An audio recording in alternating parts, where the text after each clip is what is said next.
नमस्कार, मैं डॉक्टर पूर्णिमा साहू। आज मैं एमए सेकंड और फोर्थ सेम के स्टूडेंट्स के लिए बैलेंस शीट नाम का एक चैप्टर लेकर यहाँ पर आपके सामने उसके बारे में चर्चा करूंगी। बैलेंस शीट जो है वह औद्योगिक अर्थशास्त्र के अंतर्गत आने वाले वित्तीय विवरण नामक अध्याय के अंतर्गत आता है। तो हम यहाँ पर जानते हैं सबसे पहले कि औद्योगिक अर्थशास्त्र के अंतर्गत वित्तीय विवरण क्यों आवश्यक है और वित्तीय विवरण के अंतर्गत फिर हम बैलेंस शीट क्या है इस बारे में जानकारी प्राप्त करेंगे। तो सबसे पहले हम देखें वित्तीय विवरण क्या होता है। जब एक उद्योगपति उद्योग शुरू करने की कोशिश करता है या उद्योग को चलाता है तो उद्योगपति वित्तीय विवरण को सामने रखकर अपने व्यापार को चलाने की या उद्योग को चलाने की कोशिश करता है। वित्तीय विवरण वास्तव में है क्या, इसको हम देखें तो वित्तीय विवरण एक ऐसी मार्गदर्शिका है जो उद्योगपतियों के लिए और संभावित करदाताओं के लिए एक उपयोगी सामग्री साबित होता है। इसके अंतर्गत दो पक्ष हो जाते हैं, एक तो उद्योगपति और दूसरा उधारदाता। तो दोनों के लिए यह क्या है, लाभदायकता की स्थिति को प्रदान करने वाली या बताने वाली होती है, जिससे कि आगे एक उद्योगपति अपने उद्योग की संभावनाओं को देख सके। एक निवेशक जो है वह अपने पैसे को इन्वेस्ट कर सके।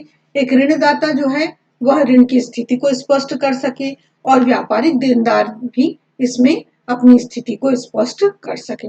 वैसे ही वित्तीय विवरण जो होता है जिसके अंतर्गत हम अभी बैलेंस शीट का अध्ययन करेंगे, उसकी उपयोगिता वास्तव में क्या है। इसके अंतर्गत यहाँ पर हम देखते हैं कि प्रबंधक, निर्देशक, कर्मचारी, सरकारी अधिकारी, अंशधारक, कर संस्था इत्यादि ये को यहाँ पर इनसे लाभ प्राप्त होता है। किस तरह की लाभ प्राप्त होती है, ये वित्तीय नीतियां बनाते हैं, ऋणों की स्वीकृति करते हैं, प्रबंधकों की संरक्षणता पर रिपोर्ट पर कार्य करते हैं। इसी तरह से प्रत्यक्ष निवेशकों के लिए एक आधार बनता है और शेयर बाजार की भी सहायता इस वित्तीय विवरण के माध्यम से हम कर सकते हैं। तो इस तरह से वित्तीय विवरण के अंतर्गत एक उद्योगपति जो है उसको बैलेंस शीट क्या है, इसको कैसे बनाते हैं और इसकी क्या क्या उपयोगिता हो सकती है और इसमें कौन कौन से पक्ष होते हैं, इन सब बातों को हम यहाँ पर आइए अध्ययन करते हैं।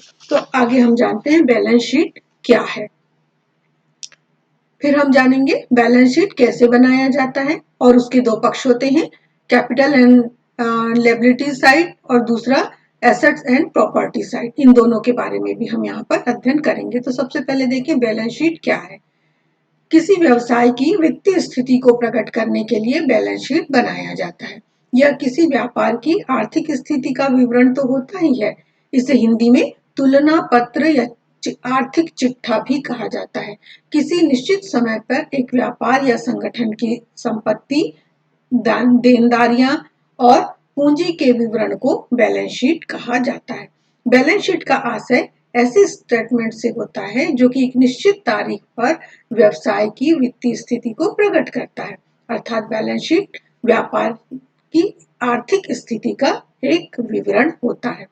साधारण शब्दों में हम यह कह सकते हैं कि एक निश्चित समय पर एक व्यापार या संगठन की संपत्तियां, देनदारियां, पूंजी का विवरण बैलेंस शीट में दिखाया जाता है। आमतौर पर इसे कंपनी या संगठन के वित्त वर्ष के अंत में बनाया जाता है, अर्थात साल भर काम कर लेते हैं और उसके बाद जितना भी पैसा लगता है उसको लेनदारियों और देनदारियों के रूप में यहाँ पर बताया जाता है।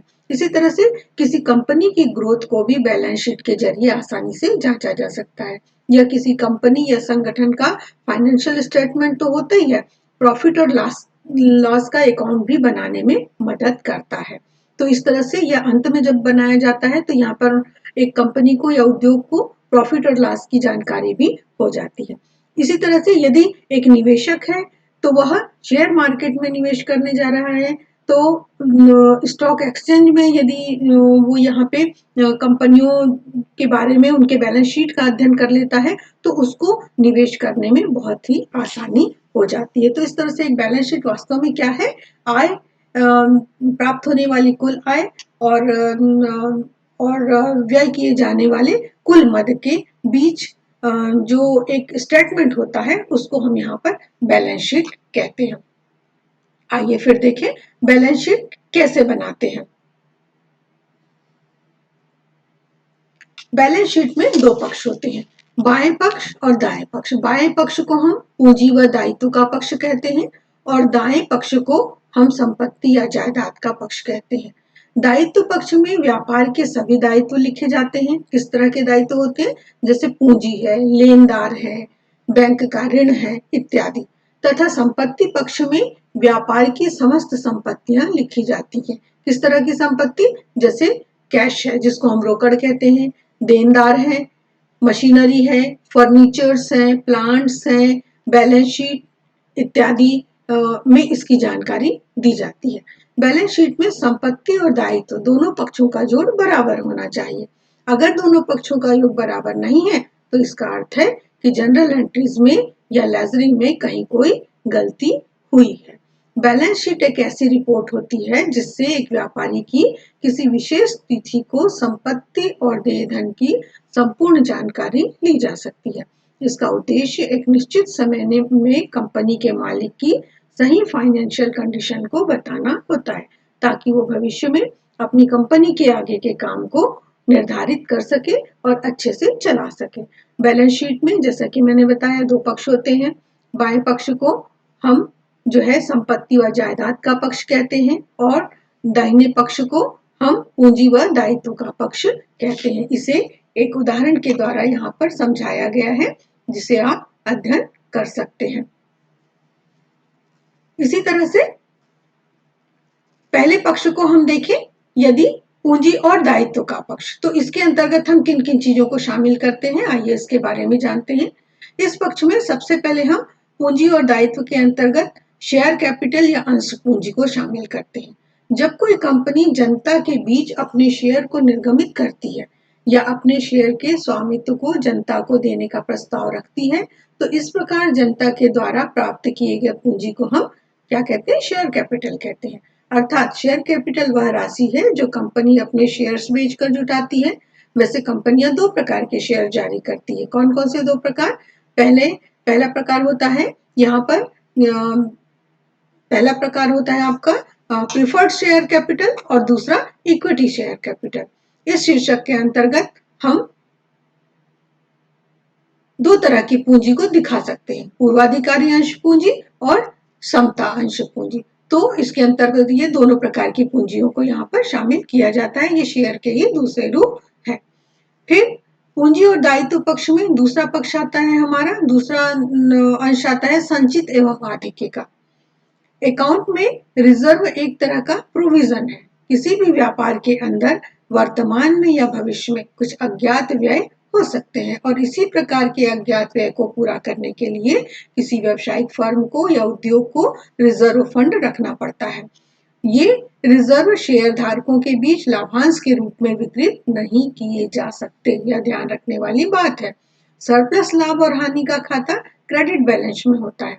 रिजर्व एवं सरप्लस अमाउंट और रैशनल अर्निंग्स में दोनों में एक ही होते हैं। जब किसी व्यवसाय के अंदर ईयरली कैलकुलेशन किया जाता है और उसमें जो प्रॉफिट गेन होता है और जब वो प्रॉफिट से कुछ राशि कंपनी में वापस निवेश कर दिए जाते हैं, ये निवेश अलग अलग कैटेगरी में हो सकते हैं। कौन कौन सी कैटेगरी हो सकती है? जैसे general reserve, capital reserve, share future reserve इत्यादि इत्यादि। तो इन सबको हम बैलेंस शीट में अंडर कैपिटल अकाउंट के अंतर्गत रखते हैं।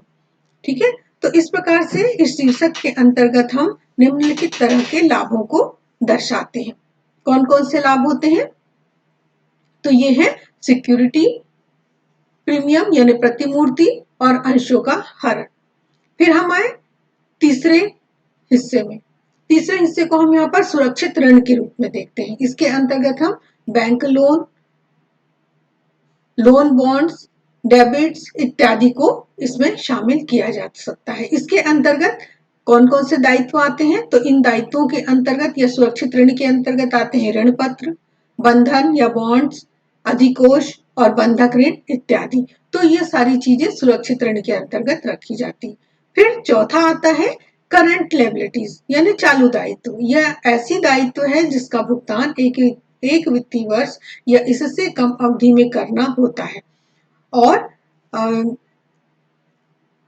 एक वर्ष के पहले करना होता है। इसके अंतर्गत इस शीर्षक के अंतर्गत हम अल्पकालीन दायित्वों को लिखा जाता है। अल्पकालीन दायित्वों में हम किनको शामिल करते हैं?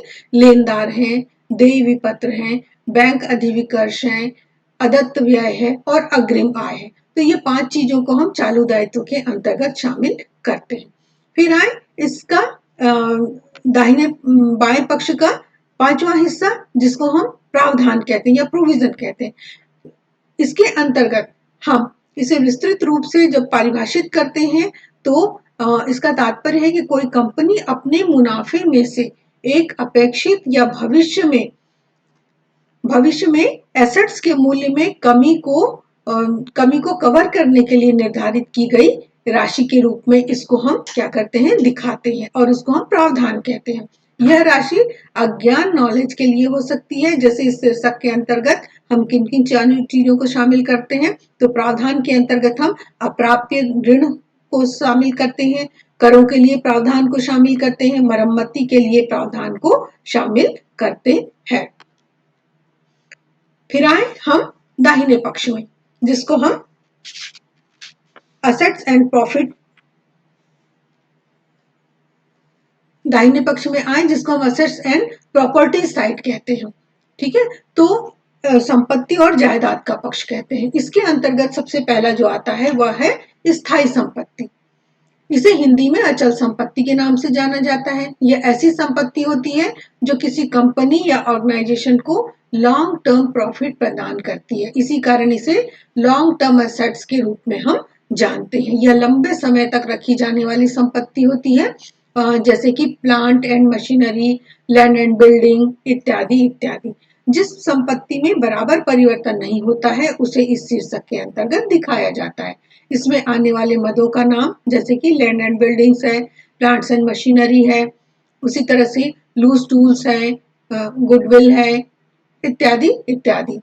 तो ये सारी चीजें स्थायी संपत्ति के अंतर्गत हम शामिल करते हैं। फिर संपत्ति और जायदाद के पक्ष में दूसरा हिस्सा आता है चालू संपत्ति का। चालू संपत्ति क्या है? वैसी संपत्ति जो कि एक फाइनेंशियल ईयर या इससे भी कम अवधि में रुपयों में कन्वर्ट किया जा सके, इसको हम चालू संपत्ति कहते हैं। ठीक है, इसे हिंदी में हम चालू संपत्ति के नाम से जानते हैं जैसे बैंक, कैश इत्यादि इत्यादि। ठीक है, इस संपत्ति में बराबर परिवर्तन होता रहता है। इसमें हम बहुत सारे मदों को शामिल करते हैं। कौन कौन से? कैश है, बैंक है ना, उसी तरह से इन्वेस्टर है, स्टॉक है, एक्चुअल आपके एक्यूरेट इनकम है इत्यादि को हम इसमें शामिल करते हैं। तीसरा हिस्सा आता है संपत्ति और जायदाद का, वह है विविध व्यय। कुछ खर्चों एवं हानियों को तत्काल संपत्ति के रूप में दिखाया जाता है।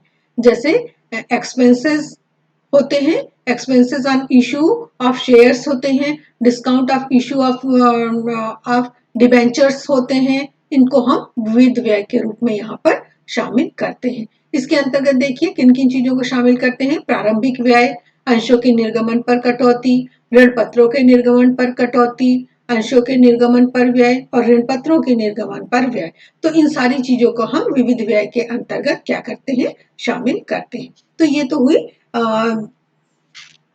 हमारे बैलेंस शीट का 2 हिस्सा। अब हम ये जान ले, हमने अभी तक जाना बैलेंस शीट क्या है। बैलेंस शीट के 2 पक्ष होते हैं और इसको इसी तरह से बनाया जाता है। तो बैलेंस शीट बनाने का वास्तव में लाभ या उद्देश्य क्या होता है, इस बात को भी यहाँ पर जानना बहुत जरूरी है। तो आइए हम जानते हैं बैलेंस शीट को बनाने के क्या लाभ है। बैलेंस शीट से एक व्यापारी की इस आर्थिक स्थिति का ज्ञान होता है, यह पहला उद्देश्य या लाभ कह सकते हैं। इसी तरह से संपत्ति की प्रवृत्ति तथा मूल्य का भी ज्ञान प्राप्त होता है। एक उद्योगपति के पास कितनी संपत्ति है, उसका कितना मूल्य है, यह जानना भी एक निवेशक के लिए बहुत जरूरी होता है। इसलिए बैलेंस शीट बनाना चाहिए। इसी तरह से दायित्वों की प्रकृति तथा सीमा की जानकारी होती है। एक बैलेंस शीट क्या करता है कि किस तरह का यह उद्यम है, किस तरह के उद्योग है, उसकी सीमा कितनी है उस उद्योग में क्या प्रोडक्शन हो रहा है, उस प्रोडक्शन की क्या जानकारी है, ये सारी जानकारी हमको बैलेंस शीट के माध्यम से प्राप्त होती है। इसी तरह से बैलेंस शीट पूंजी में वृद्धि अथवा कमी की जानकारी भी देता है। इसका नाम ही है बैलेंस शीट, बैलेंस को बता रहा है पूंजी में कितनी वृद्धि हो रही है या कितनी कमी हो रही है, इसलिए बैलेंस शीट बनाना जरूरी है।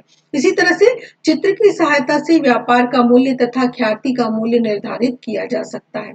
बैलेंस शीट हमको यह बताता है कि कितनी लेनदारियां हैं और कितनी देनदारियां हैं। तो वास्तव में एक व्यापारी का यहाँ पर मूल्यांकन हो जाता है, एक उद्योग का मूल्यांकन हो जाता है। तो इस तरह से बैलेंस शीट बहुत जरूरी है।